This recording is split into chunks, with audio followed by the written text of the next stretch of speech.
Teman-teman yang dirahmati Allah Subhanahu wa taala, di ayat kedua surat Al-Ankabut Allah menyampaikan sebuah sindiran. Allah nyindir dengan bahasa, emangnya manusia pikir Allah akan biarin aja mereka mengatakan kami telah beriman, sementara mereka tidak diuji. Ini Allah lagi menyindir orang-orang yang selama ini berputus asa setelah beriman, berputus asa setelah berhijrah, berputus asa dan mengeluh setelah bertaubat. Allah lagi nyindir mereka nih. Seolah-olah Allah bilang, kenapa setelah kalian beriman malah kalian masih berkeluh kesah?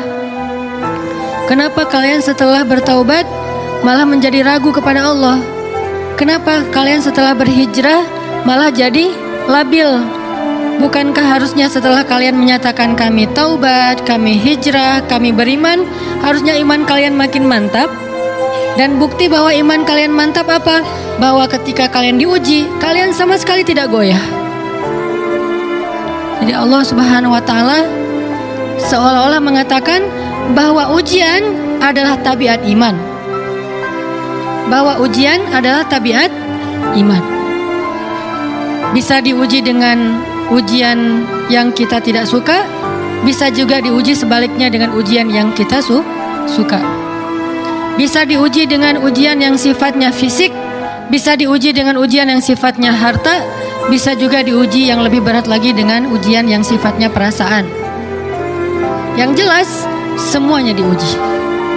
Bisa diuji dengan ujian musibah, bisa juga diuji dengan godaan-godaan dari syaitan yang melalui hawa nafsu kita.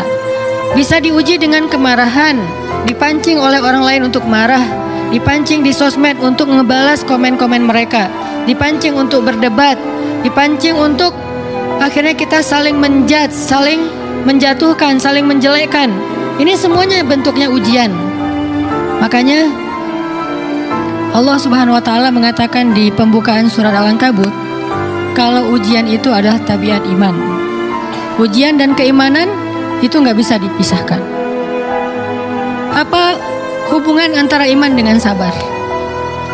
Sehingga Allah Subhanahu wa taala menilai keimanan seseorang itu dengan cara mengujinya. Apa hubungan antara iman dengan sabar? Ternyata ciri yang paling jelas orang yang imannya baik adalah sabarnya. Makin baik imannya, harusnya makin kuat kesabarannya.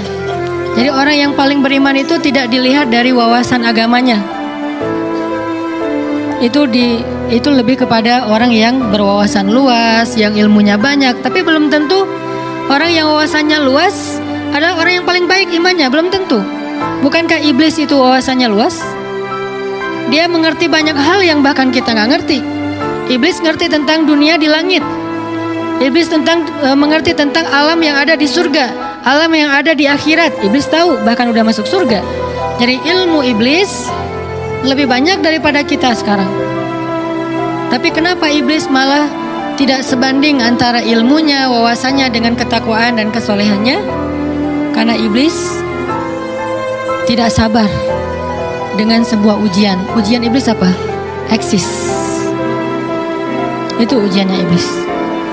Dia udah lama eksis, followersnya banyak. Setiap dia posting, orang berlomba-lomba jadi first like. Setiap dia posting, di repost rame-rame. Di YouTube viral. Channelnya tuh paling banyak subscribersnya. Iblis. Coba cari nanti di YouTube iblis. Ada nggak channel? Itu udah viral banget loh, eksis banget. Tiba-tiba datang pendatang baru. Muncul pendatang baru. Pendatang baru ini tiba-tiba melejit. Followersnya langsung nambah. Kejar-kejaran akhirnya disalib. Pas lagi kayak gitu, dia nggak kuat dengan ujian nama besar, ujian eksistensi, ujian popularitas, ujian siapa yang lebih dihargai, ujian-ujian kayak gitu. Sama kayak kita kadang-kadang ngerasa udah banyak jasa dalam sebuah organisasi, udah banyak jasa dalam sebuah komunitas, udah banyak jasa dalam sebuah lingkungan, masjid, sekolah, organisasi, teman-teman. Kita yang paling sering berkorban. Tapi ternyata yang eksis, yang masuk media, yang masuk TV justru orang lain. Itu kan ujian ya. Nah ini nih yang kadang-kadang ujian namanya zulzilu, diguncang perasaannya. Bukan diuji dengan fisik. Kadang-kadang ujian sakit, capek, lelah buat kita bisa kita lalui itu. Dalam sebuah organisasi nih, kita lagi bikin kegiatan sosial, baksos di sekolah dengan OSIS-nya, dengan rohisnya, di kampus dengan BEM-nya, dengan LDK-nya. Kita bikin acara baksos. Kan effortnya lumayan ya. Kita begadang untuk meeting, kita survei lapangan, kita kerja malah tidur sehari cuma 1,5 jam, 2 jam. Fisik kita lelah, fisik kita capek, kadang sampai sakit, sampai dirawat di rumah sakit gara-gara kena misalnya tipes gitu, gara-gara kita habis-habisan bekerja. Itu buat kita nggak masalah. Ujian fisik kita lalui. Dan besok mau ngadain lagi, kita yang paling semangat dan aktif. Gak masalah capek juga, gak masalah juga kita lelah, gak masalah kurang tidur, gak masalah berjalan jauh, gak masalah. Satu, ujian harta. Kita yang justru nombokin, kita yang nalangin dulu ke modal-modal untuk kegiatan-kegiatan tersebut. Kalau ternyata nggak tercover dananya, akhirnya nggak bisa dibalikin talangan kita, nggak apa-apa, kita ikhlas. Kita berkorban dengan harta kita. Butuh apa? Saya bayarin. Butuh apa? Kita lewatin ujian harta. Tapi begitu ujian perasaan, kita udah capek, lelah, kurang tidur, nombokin, nalangin habis-habisan. Ternyata teman kita yang jadi ketua panitia ada kadang cuman masalah itu doang. Atau dia yang jadi PR-nya. Yang namanya PR ketika diliput oleh media kan dia yang muncul mukanya kan. Akhirnya diundang oleh misalnya hitam putih lah atau apalah. Kok dia yang muncul di sana? Atau diundang berdua, tapi sampai di sana dia yang banyak ngomong, kita diam aja. Pulang-pulang pundung. Begitu besok mau ngadain lagi, udah nggak mau terlibat. Left group.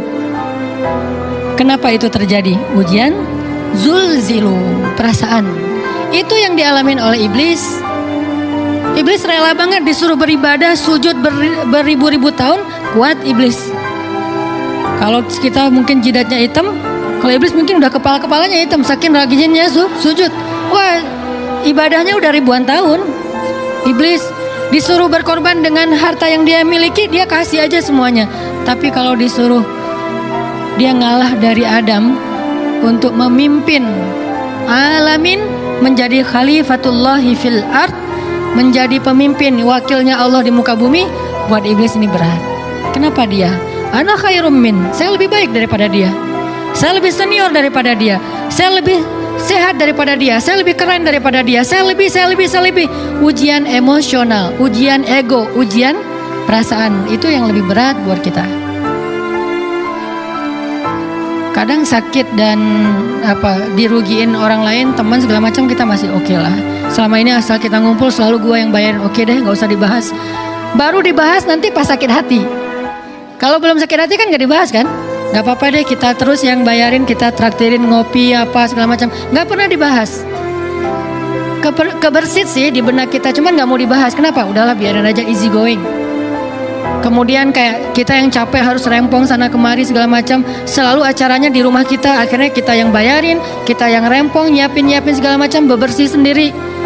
Tapi begitu ada yang nyakitin perasaan kita sedikit aja, semua itu balik lagi.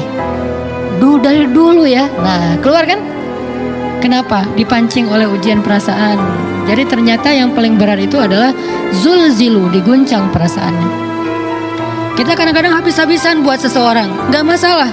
Hujan-hujanan dia yang pakai jas hujan, kita nggak pakai apa-apa, nggak apa-apa. Sakit-sakitan juga, dikerok dan segala macam, biarin aja.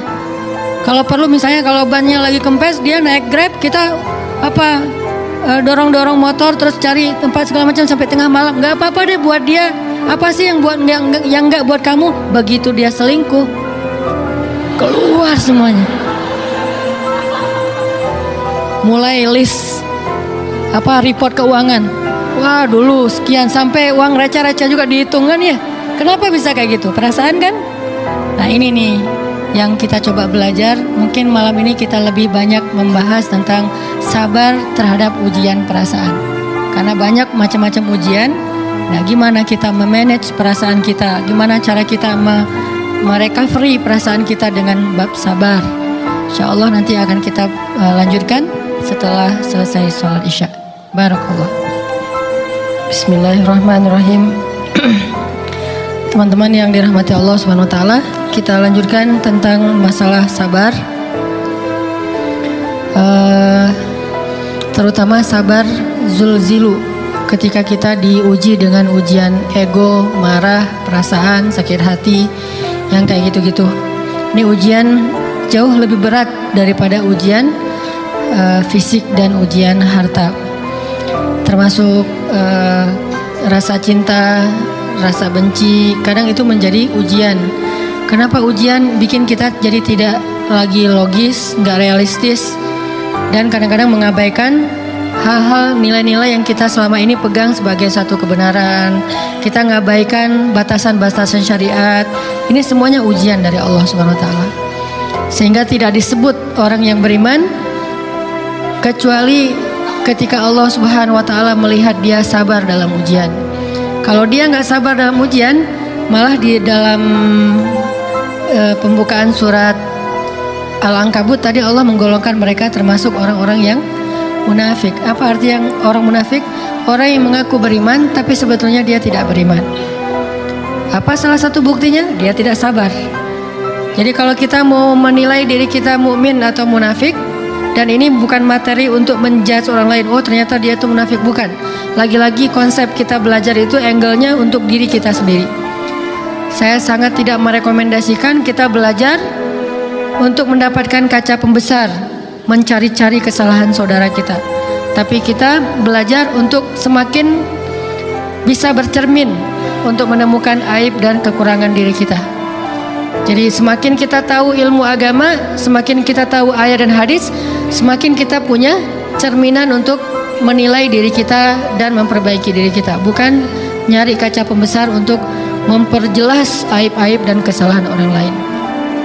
Kalau kita pengen menilai diri kita ini orang yang mukmin atau munafik, caranya lihat aja kita sabar nggak nih, terutama dalam masalah emosional, dalam masalah ego, dalam masalah marah, dalam masalah hawa nafsu, dalam masalah perasaan cinta, dalam masalah benci segala macam. Masih bisa nggak kita adil bahkan kepada orang yang kita benci? Adil kepada orang yang kita benci, adil kepada musuh sekalipun.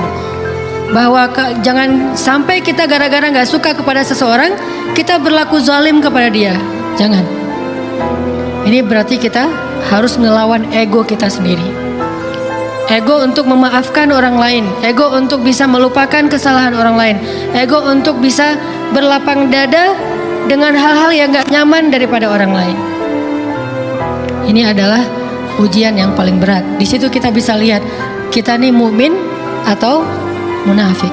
Kalau nggak pernah sabar sama sekali dalam masalah ego, dalam masalah emosional, berarti jangan-jangan kita tergolong di antara orang-orang yang kata Allah, wa ma hum bimu'minin, mereka bukan orang yang beriman. Kata Allah di surat Al-Ankabut, mereka itu adalah wala ya'lamannallahul munafikin, orang-orang yang munafik. Nauzubillah min dzalik. Kalau kita merasa pernah sabar terhadap emosi kita, sekarang kita lihat sesering apa kita sabar terhadap emosi kita. Maka derajat seorang mukmin tergantung tingkat kesabarannya. Ada yang orang sabar hanya kalau disakiti dengan satu kata. Ada yang sabar dengan satu kalimat. Ada yang sabar dengan satu paragraf. Ada yang sabar dibully rame-rame juga dia sabar. Berarti lahum darajatun inda rabbihim. Orang beriman juga bertingkat-tingkat. Dan tingkatan itu tergantung tingkat kesabaran kita dalam menghadapi ujian. Salah satunya ujian emosional kita, perasaan kita. Sehingga teman-teman yang dirahmati Allah SWT, salah satu program kita untuk terus mengembangkan diri, program untuk tumbuh, program untuk memperbaiki diri kita di hadapan Allah itu adalah coba kita program dalam sehari aja, terus kita nilai berapa kali kita berhasil ngelewatin ujian emosional. Bukan cuma marah, termasuk cinta, benci, tersinggung, sakit hati, kayak gitu-gitu. Berapa kali kita bisa berhasil melewati itu dalam sehari? Gak usah seminggu, sehari aja. Di jalan, sama temen, di grup WA, di IG, di Twitter, di mana gitu. Coba kita lihat berapa kali kita bisa menahan diri kita dan bersabar. Bukan berarti tidak respon ya, bukan berarti pasif. Kita bisa merespon tapi dengan cara yang elegan. Kita bisa merespon tanpa harus memperlihatkan emosional yang meledak-ledak. Bukan berarti ketika disakiti orang, dihina dan segala macam kita diam aja. Gak selalu kayak gitu. Kadang-kadang kita perlu merespon untuk mengklarifikasi, tabayun kalau kata orang-orang yang dalam ilmu fikih. Kita harus tabayun. Tapi tabayun dengan marah itu beda. Tabayun dengan mencela itu beda. Sehingga kita mencoba menahan diri berpikir, aduh capek kalau gitu. Tapi kan ini bagian dari pembelajaran. Makin terbiasa kayak gitu, terbiasa elegan, maka otomatis jadi nggak terlalu repot lagi. Kan awal-awal bersikap pengen yang bijaksana, yang elegan, yang dewasa, itu kan kadang-kadang harus diusahain ya. Karena belum mengkarakter, harus mikir dulu gimana ya sikap yang paling dewasa, gimana ya sikap yang paling bijaksana, gimana ya sikap yang paling wise, gimana ya sikap yang paling elegan, masih mikir. Tapi setelah berkali-kali kita latihan, lama-lama itu menjadi spontanitas kita. Dan kalau udah bisa kayak gitu, insya Allah kita sudah mulai meniru nih akhlak Nabi Muhammad Sallallahu Alaihi Wasallam. Ini ujian perasaan banget. Kalau tadi saya ngasih contoh diselingkuhin itu sebetulnya cuman bercanda ya. Karena diselingkuhin ini pastinya bukan ujian, tapi musibah. Pengkhianatan ya, tidak ada tempat. Gimana kita ngelawan perasaan kita kalau lagi kayak gitu? Gimana kita ngelawan perasaan kita kalau lagi diuji? Gimana cara kita bersabar? Karena iman dan sabar itu bisa dibilang satu paket. Gak disebut orang beriman kalau gak sabar. Dan insya Allah orang yang sabar itu adalah ciri-ciri orang beriman. Gak mungkin disebut orang beriman kalau gak sabar. Kita pikir memang iman itu hanya ucapan. Kalau iman itu cuma ucapan, inna sholati wa nusuki wa mahyaya wa mamati lillahi rabbil alamin, gampang. Kalau iman itu cuma ucapan, hasbiyallah wa ni'mal wakil, gampang. Kalau iman itu cuma ucapan, la haula wa la quwata illa billah, gampang. Kalau iman itu cuma ucapan, iyyaka na'budu wa iyyaka nasta'in, gampang. Tapi Allah mengatakan, wa ma hum bimu'minin. Ahasiban nasu ayyutraku ayyakulu amanna wa hum la yuftanun. Emangnya cukup dengan hanya mengatakan kami telah beriman lalu tidak diuji? Ternyata iman adalah sabar dalam ujian. Jadi nggak mungkin orang disebut beriman sementara dia tidak sabar, sementara dia emosional, sementara dia temperamen, sementara dia orangnya meledak-ledak, sementara dia orangnya mengeluh, sementara dia orangnya berputus asa. Nggak mungkin. Karena ulama mengatakan la tayasu, jangan berputus asa. Fa innal ya's laisa min akhlaqil muslim atau mukmin. Karena sesungguhnya keputusasaan bukan di antara akhlak orang yang beriman. Orang yang beriman itu tidak pernah berputus asa.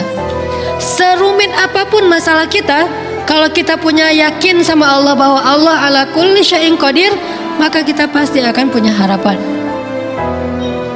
Kalau kita yakin bahwa Allahu Akbar, sebesar apapun masalah kita, Allah lebih besar daripada masalah kita, kan? Bukankah kita mendengar Allahu Akbar, Allahu Akbar?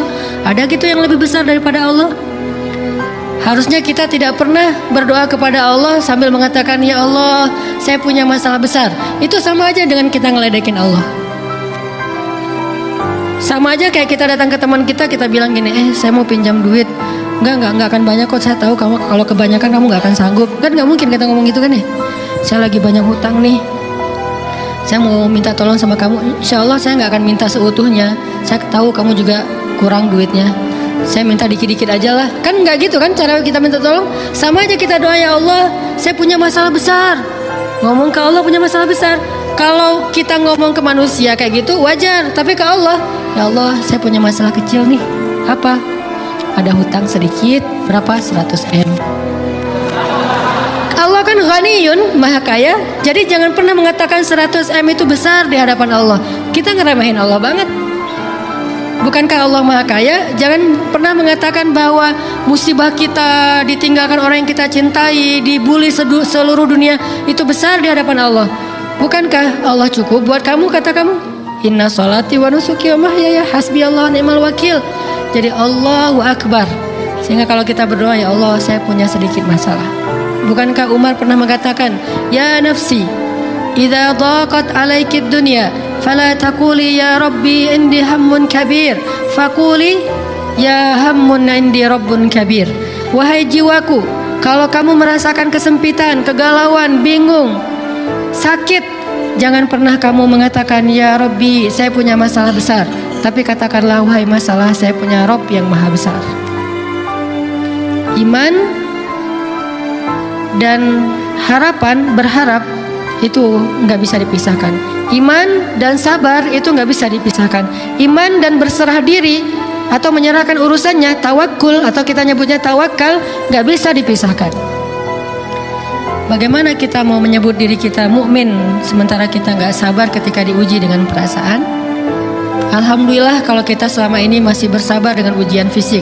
Ujian fisik yang setiap hari kita alamin apa? Lelah, capek, pulang kerja, pulang sekolah, pulang dari kampus, ngaji. Capek kan? Belum lagi macet-macetan, belum mandi pula. Dari tadi pagi, dari semalam kurang tidur dan segala macam. Lelah, capek, ngantuk. Kadang-kadang sampai drop kesehatan kita. Kita bisa laluin itu. Gak apa-apa, capek-capek juga. Yang penting saya pengen belajar. Jalan nih jauh-jauh. Ada yang dari Sumedang, ada yang dari Lembang, ada yang dari Banjaran, dari mana-mana datang pengen ngaji. Jarak jauh gak apa-apa, macet gak apa-apa, lelah gak apa-apa, habis duit gak masalah. Tapi sampai di sini kesenggol dikit aja sama teman kita, dalam ucapan mungkin, dalam ekspresi, kadang-kadang kita senyumin gak dibalas senyum, atau mungkin hal-hal sepele, itu bikin seolah-olah amal kita yang udah habis-habisan tadi jadi berkurang sampai habis pahalanya. Ujian perasaan.